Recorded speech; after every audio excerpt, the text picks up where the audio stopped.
बिस्मिल्लाहिर्रहमानिर्रहीम। अस्सलाम वालेकुम प्यारे बच्चों, कैसे हैं आप? यकीनन ठीक होंगे, तंदुरुस्त होंगे।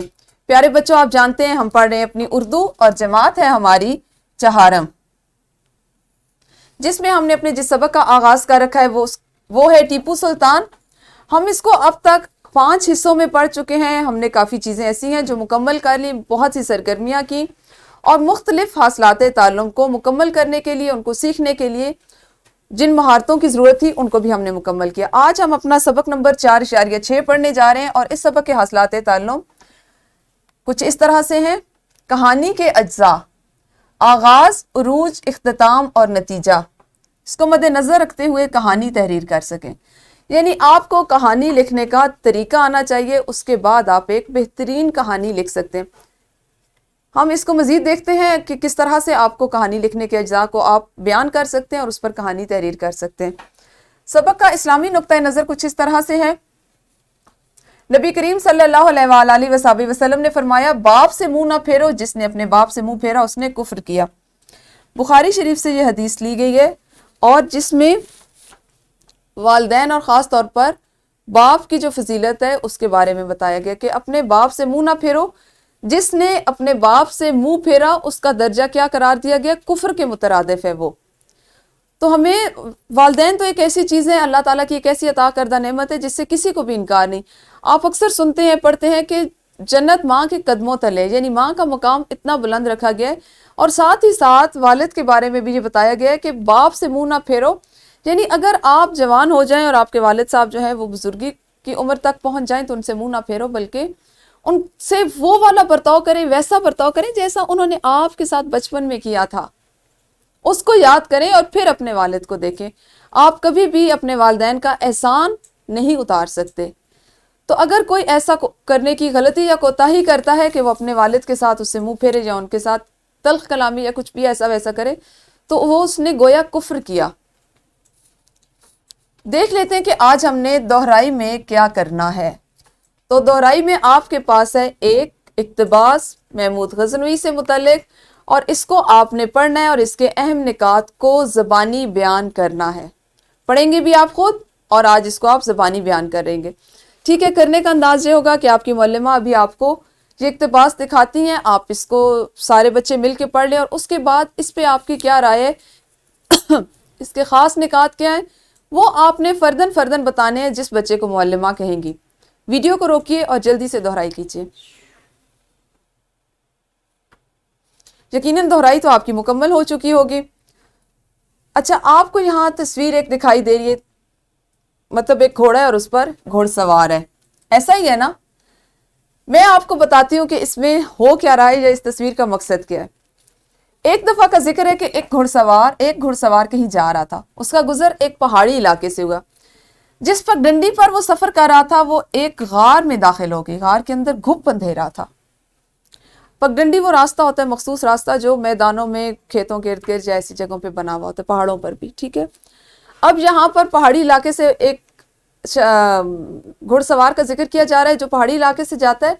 वो जिस पगडंडी पे सफ़र कर रहा है उसको नहीं पता किसके आगे क्या है, क्योंकि वो नावाकिफ़ है। और जाते जाते जब वो पहुँचता है तो पता चलता है कि ये पगडंडी जो है ये तो किसी गार के दहाने तक, उसके मुंह तक जा रही है।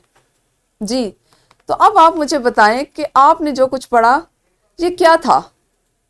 हाँ जी, ये किसी कहानी का आगाज था। ये कहानी और क्या, अब आप मुझे ये बताएं कि आपका दिल चाह रहा है कि आप आगे भी ये कहानी सुने कि मजीद इसमें क्या होगा? बिल्कुल सही। प्यारे बच्चों, कहानी का आगाज हमेशा ऐसा होना चाहिए कि जिसमें इतना तजस्सुस हो और इतनी वो दिलचस्प हो कि कारी या पढ़ने वाला जो है वो उसको मुकम्मल तौर पर पढ़े बिना रह ना सके। अगर आप एक रिवायती अंदाज में अपनी कहानी लिखेंगे और उसको उसी तरह से बयान करेंगे, वो इतनी गैर दिलचस्प हो कि उसमें अल्फाज का चुनाव, जुमलों का इंतखाब ऐसा होगा तो ना किसी को उसको पढ़ने का दिल भी नहीं चाहेगा और कोई उससे लुत्फानंदोज भी नहीं हो सकेगा। बिल्कुल इसी तरह से जब आपने कहानी लिखनी है तो भी आपने इस बात को जहन में रखना है। अब आपको पता चल गया कि हमने आज क्या करना है। आज हमने कहानी के तमाम मराहिल को जहन में रखते हुए, सीखते हुए कहानी लिखना सीखना है। कहानी लिखने के मराहिल में उसका आगाज, उसका उरूज, इख्तिताम और नतीजा शामिल है।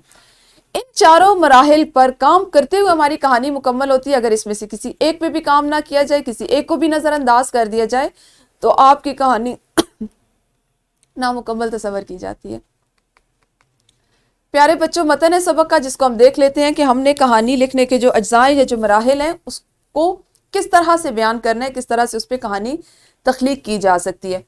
کہانی بیان کرنے کا انداز دلکش ہونا چاہیے، یعنی دلچسپ ہو، دلکش ہو، اس میں اگلا جملہ جو ہے وہ اس سے اس طرح سے جڑا ہوا ہو کہ پڑھنے والا پہلے جملے پہ رکے تو اس کو شوق ہو کہ اس کے بعد کیا ہے۔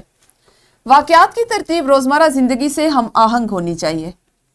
آپ بالکل ایسا نہیں کہہ سکتے کہ کہانی میں بعد میں پیش آنے والا واقعہ پہلے بتا دیں یا اس کا نتیجہ پہلے بیان کر دیں اور کہانی بعد میں سنائیں۔ کہانی میں آغاز، عروج اور انجام واضح ہونا چاہیے، مبہم نہیں ہونی چاہیے کوئی بھی چیز۔ ایسا نہ ہو کہ آپ کی معلومات یا واقعات کچھ ایسے ہوں کہ جن سے نہ تو کوئی نتیجہ اخذ ہو رہا ہو اور نہ آپ کو بات سمجھ آ رہی ہو۔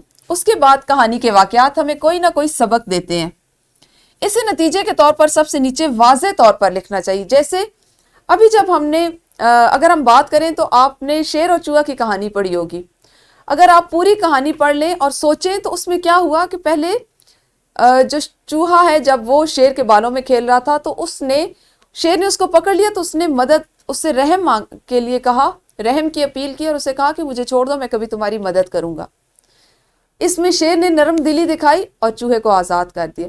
اور پھر جس وقت شیر جو ہے وہ شکاری کے جال میں پھنس گیا تو چوہا وہاں سے گزرا اور اس نے اپنے تیز دانتوں سے اس کے جال کو کاٹا اور جو احسان اس نے اس پہ کیا تھا، یعنی شیر نے چوہے پہ اس کی جان بخش کے جو احسان کیا تھا اس کا بدلہ چکا دیا۔ احسان کا بدلہ احسان، یہ اس کا نتیجہ ہے۔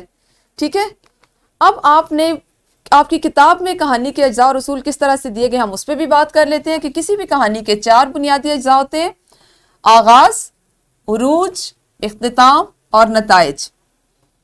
کچھ اہم باتیں، ضروری باتیں جو یاد رکھنا ضروری ہے کہ کہانی ہمیشہ زمانہ ماضی میں لکھیں۔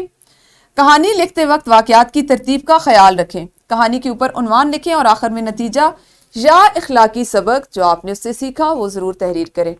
اب ان تمام چیزوں کو سیکھنے کے بعد مجھے یقین ہے کہ آپ کو کہانی کو لکھنے کا صحیح انداز آ گیا ہوگا۔